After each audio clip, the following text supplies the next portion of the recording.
Assalamu alaikum dear students, I am Anjum Shafiq, your biology teacher for grade 10, and today I am going to discuss the components of a coordinated action.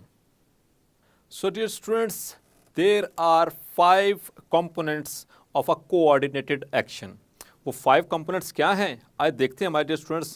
Number 1 is stimulus, number 2 is the receptor, number 3 are the coordinators, and number 4 is the effector, and number 5 is the response. So my dear students, ये 5 components हैं जिनकी मदद से जो coordinated action उसको produce किया जा सकता है.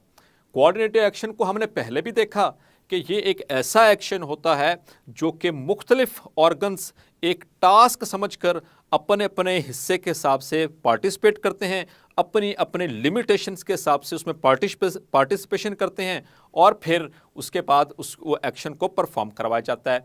सो माय डियर स्टूडेंट्स, हम देखते हैं कि इस कंपोनेंट्स में टर्न बाय टर्न किस तरह से अपना काम परफॉर्म करना है. पहले बार करेंगे हम स्टिमुलस की. माय डियर स्टूडेंट्स, कभी आपने नोट किया है कि अगर एक स्नेल चल रही है और आप उसको हल्का से टच करते हैं तो क्या होगा? सो माय डियर स्टूडेंट्स, वो फौरी तौर पर अपने शेल के अंदर घुस जाती है, वो अपने आप को रिट्रैक्ट कर लेती है शेल के अंदर.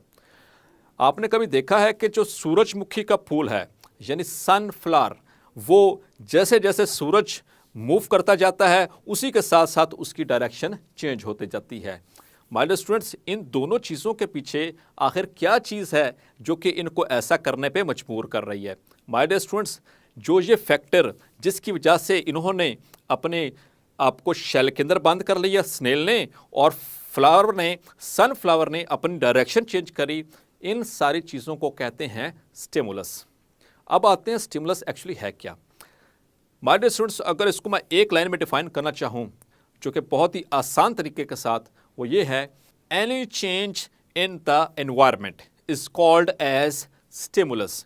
द एनवायरनमेंट में बी एक्सटर्नल और द एनवायरनमेंट में be internal. Yes my dear students, change in environment, any change in environment. So my dear students, ये सिर्फ काफ़ी नहीं है. चेंज ऐसी हो that can provoke a response, that can provoke a response. अब हम थोड़ा सा डिफाइन करते हैं कि इसमें हम चेंज इन एनवायरनमेंट है क्या. एनवायरनमेंट की पहले बात करें तो जो भी हमारी सराउंडिंग्स होती हैं, हमारे इर्द गिर्द का जो माहौल होता है उसे हम कहते हैं एनवायरनमेंट. अब वो माहौल हमारी बॉडी के बाहर का भी हो सकता है और वो माहौल, वो सराउंडिंग्स हमारी बॉडी के अंदर भी हो सकती हैं. जो माहौल, जो सराउंडिंग इस बॉडी के बाहर है वो कहलाता है एक्सटर्नल एनवायरनमेंट, और जो एनवायरनमेंट, जो माहौल इस बॉडी के अंदर है वो कहलाता है इट्स इंटरनल एनवायरनमेंट. और internal environment my dear students 2 तरह का होता है. एक होता है इंट्रा सेलुलर एनवायरनमेंट और दूसरा होता है extra cellular environment. Intra cellular environment क्या होता है डियर स्टूडेंट्स? आइए देखते हैं. इंट्रा सेलुलर का मतलब है within the cell. Intra means within and cellular means cell, यानी कि वो माहौल, वो एनवायरनमेंट जो सेल के अंदर मौजूद है उसे हम कहते हैं इंट्रा सेलुलर एनवायरनमेंट. और जो सेल के बाहर का माहौल है, जो सेल के बाहर सराउंडिंग्स हैं, उसमें जो कुछ हो रहा है वो कहलाता है एक्सटर्नल एनवायरनमेंट. अब हम बात करेंगे एक्सटर्नल एनवायरनमेंट की. जो सेल के बाहर है वो उसका एक्सटर्नल एनवायरनमेंट है, लेकिन जब मैं ऑर्गेनिज्म लेवल के ऊपर बात करूं तो जो कुछ इस स्किन के बाहर है वो इसका एक्सटर्नल एनवायरनमेंट है. माय डियर स्टूडेंट्स, याद रखिएगा डियर स्टूडेंट्स, जो एक्सटर्नल एनवायरनमेंट है with respect to my skin, जो इस बॉडी के एतबार से मेरी जो सराउंडिंग है, इस एक्सटर्नल एनवायरनमेंट के अंदर जो चेंजेस आती हैं, जो फ्लक्चुएशंस आती हैं, वो बहुत वाइड रेंज की हो सकती हैं. यानी कि उनके अंदर उतार चढ़ाव ज़्यादा होता है. यानी कि कहीं पे 40 डिग्री सेल्सियस है, कहीं पे 35 डिग्री सेल्सियस है. अगर आप कमरे में आ जाते हैं तो उससे भी कम टेम्परेचर है. यानी कि there is a great variation. उसमें जो फ्लक्चुएशन की एबिलिटी है ज़्यादा होती है इस एनवायरनमेंट में. जैसे हम ज़रा अंदर की तरफ मूव करते हैं, यानी कि हम इंटरनल एनवायरनमेंट की बात करें तो इंटरनल एनवायरनमेंट में जब हम एक्स्ट्रा सेलुलर एनवायरनमेंट यानी कि जो सेल के बाहर का एनवायरनमेंट है उसकी बात करें तो उसके अंदर जो वेरिएशंस हैं, ये जो फ्लक्चुएशंस हैं, ये मिनिमाइज हो जाती हैं, ये नैरो रेंज में आ जाती हैं।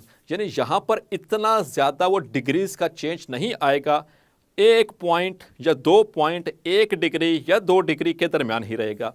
और अगर हम इससे नीचे की बात करें और अंदर आ जाएं यानी कि इंट्रा सेलुलर एनवायरनमेंट की बात करें, सो माय डियर स्टूडेंट्स, इनके अंदर जो चेंजेस होती हैं वो और भी कम हो जाती हैं। यानी कि इनके अंदर जो फ्लक्चुएशन का जो लेवल है वो सबसे कम है, एक्सट्रीमली नैरो। सो ये बात हो रही थी एनवायरनमेंट की कि एनवायरनमेंट के अंदर किसी भी तरह का जो चेंज आएगा उसे कहेंगे स्टिमुलस। लेट्स सपोज कि हम एक रूम में बैठे हुए हैं, लाइट ऑन है, अचानक से लाइट चली जाती है। तो लाइट का चले जाना, पहले कमरे में लाइट मौजूद है लेकिन अचानक से लाइट चली गई, वो लोड शेडिंग की वजह से या बल्ब के ख़राब हो जाने की वजह से, तो अचानक अंधेरा हो जाता है। मतलब कि एनवायरनमेंट चेंज हुआ, मतलब कि एनवायरनमेंट चेंज हुआ।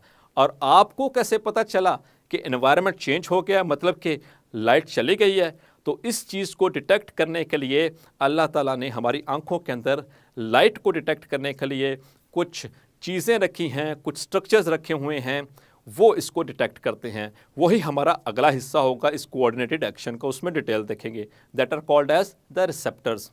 इसी तरह से माय डियर स्टूडेंट्स, आप बैठे हुए हैं, अचानक से आकर आपके सर पे कोई बॉल या कोई इस तरह का हल्का सा कोई ऑब्जेक्ट आकर टच करता है या हिट करता है, तो उससे आपके सर में प्रेशर आता है। उस प्रेशर को कौन डिटेक्ट करता है? पहले तो कुछ भी नहीं था, वो भी रिसेप्टर्स ही कहलाते हैं। माय डियर स्टूडेंट्स, हम बात करेंगे इंटरनल एनवायरनमेंट की। इंटरनल एनवायरनमेंट में भी इसी तरह से चेंजेस आती रहती हैं। जैसे कि आपको पता है कि हमारे ब्लड की जो पीएच है वो कितनी होती है माय डियर स्टूडेंट्स? एक रेंज है 7.35 टू 7.45। इसी रेंज के अंदर रखना है हमारे किडनीज ने हमारे ब्लड की पीएच को।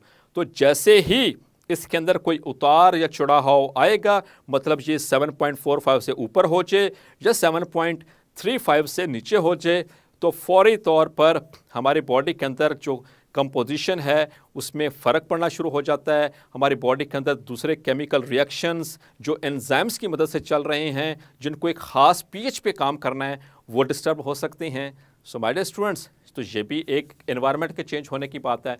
या फिर लेट्स सपोज कि एक नॉर्मल इंसान जिसका ब्लड प्रेशर आम तौर पर 120/80 होना चाहिए, यानी उसका सिस्टोलिक ब्लड प्रेशर 120 है और उसका diastolic pressure 80 millimetres of mercury है, उसमें अचानक अगर कोई चेंज आ जाए, वो हाई हो जाए, यानी कि वो 120 से क्रॉस कर जाए, माइट भी 130 और 140 सिस्टोलिक, और जो डायस्टोलिक है वो 85 या 90 पे हो जाए, तो हमें उसको फील होना शुरू हो जाता है।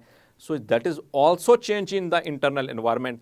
इसी तरह से माय डियर स्टूडेंट्स, अगर हम बात करें टेम्परेचर की, जो हमारी बॉडी का जो टेम्परेचर है उसकी रेंज है, वो आपको बताई थी मैंने, that is 36.1 degree Celsius to 37.8 degree Celsius. हमारी बॉडी इसी टेम्परेचर की रेंज में रहने की कोशिश करती है, और इस टेम्परेचर रेंज में जो बेस्ट टेम्परेचर है, जिस पे हमारी बॉडी सही तरह से फंक्शंस परफॉर्म कर रही है, जिस पे हमारे एंजाइम्स बेस्ट परफॉर्म कर रहे हैं, that is 37 degree Celsius.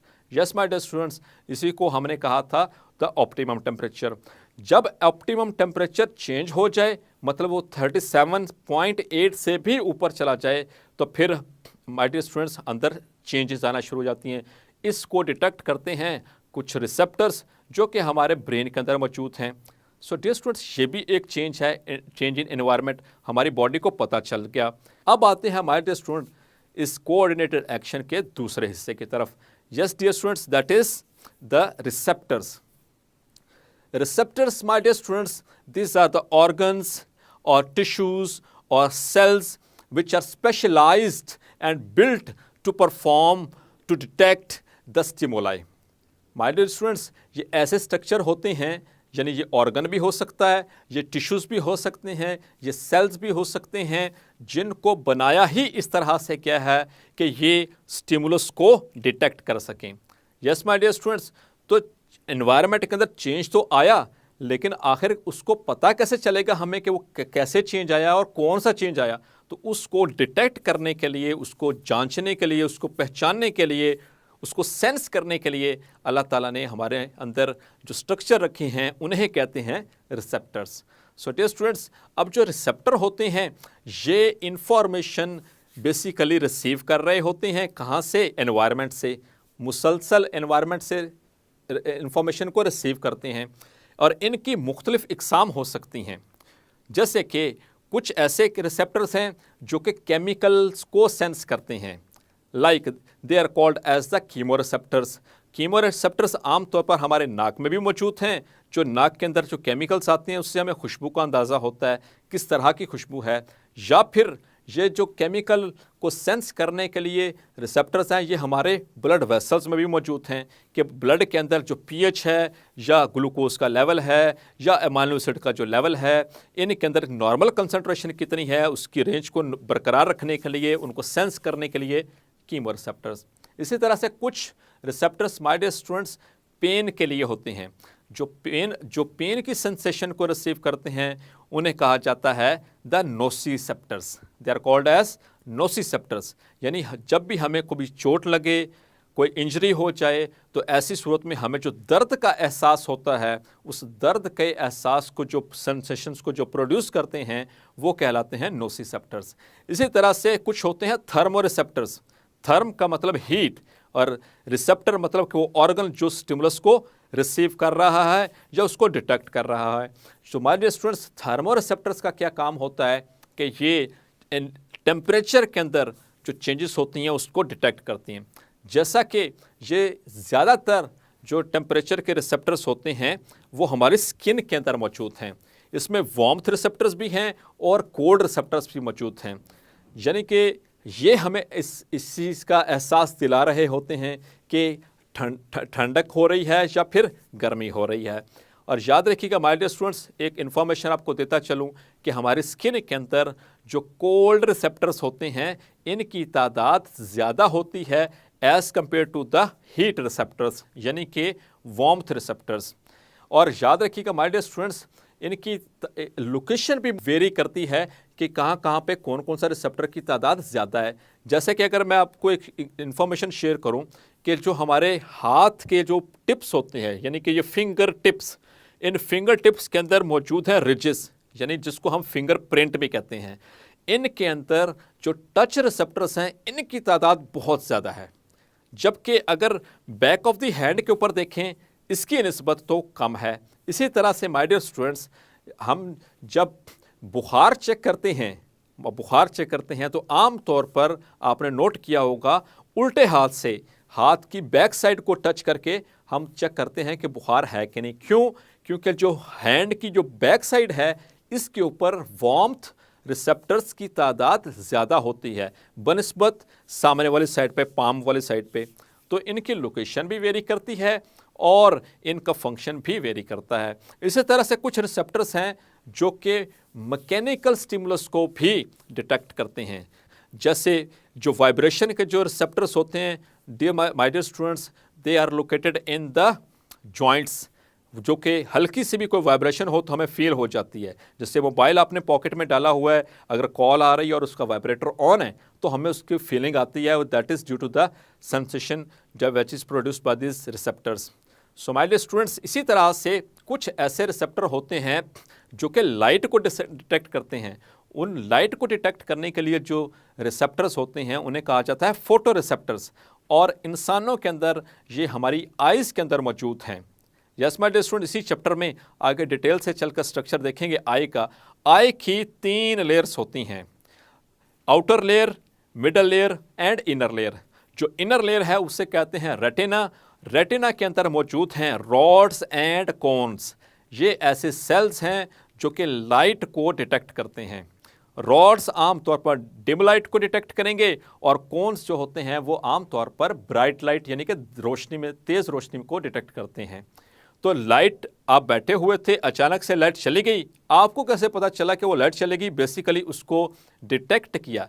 Light का चले जाना, दैट इज सडनली लाइट का चले जाना, that is basically change in environment. और चेंज इन एनवायरनमेंट क्या कहलाता है माय डियर स्टूडेंट्स? स्टिमुलस। इसको डिटेक्ट किसने किया? जो रिसेप्टर्स हमारी आंख की आखिरी इनर मोस्ट लेयर के अंदर मौजूद हैं। इसको सेंस करने के लिए, लाइट को सेंस करने के लिए हमारे स्किन के ऊपर कोई रिसेप्टर नहीं, या हमारे हार्ट या बाकी ऑर्गन्स के ऊपर इसका कोई रिसेप्टर नहीं। इसी वजह से जो ऑर्गन के एतबार से कहें तो आई जो है ये लाइट को सेंस कर सकता है और ये इसी को ही सेंस करेगा। इसी तरह से माय डियर स्टूडेंट्स, कुछ ऐसे रिसेप्टर्स होते हैं जो कि हमारे इक्विलिब्रियम को भी मेंटेन करते हैं, और वो रिसेप्टर्स हमारे कान के अंदर मौजूद हैं। जब हम इस चैप्टर में ईयर का स्ट्रक्चर पढ़ाऊंगा तो उसमें इसको डिटेल से हम स्टडी करेंगे कि ईयर के अंदर वो कौन से सेल होते हैं जो कि हमें इसको, हमारे इक्विलिब्रियम को मेंटेन करने में हेल्प करते हैं। इसी तरह से माय डियर स्टूडेंट्स, हमें कुव्वत समात के लिए यानी साउंड वेव्स को डिटेक्ट करने के लिए हमारे ईयर के अंदर वो सेल्स मौजूद हैं जिन्हें हम हेयर सेल्स कहते हैं। वो हमारे साउंड वेव्स को डिटेक्ट कर रहे होते हैं और वो मैसेजेस सेंड कर रहे होते हैं towards the coordinators. So dear students, जो दो कंपोनेंट्स हैं स्टिमुलस और रिसेप्टर्स, इसको डिटेल से स्टडी कर चुके हैं। सो डियर स्टूडेंट्स, आपने देखा कि कोऑर्डिनेटेड एक्शन को परफॉर्म करने के लिए स्टिमुलस और उसको रिसीव करने वाले स्ट्रक्चर रिसेप्टर का क्या रोल हो सकता है। होपफुली आपको ये दोनों कंपोनेंट समझ आ गए होंगे। कल के लेक्चर में इंशाल्लाह हम मज़ीद अगले 3 जो कंपोनेंट्स हैं उनको डिटेल के साथ डिस्कस करेंगे। अपना ख्याल रखिएगा। अनटिल देन, अल्लाह हाफिज़।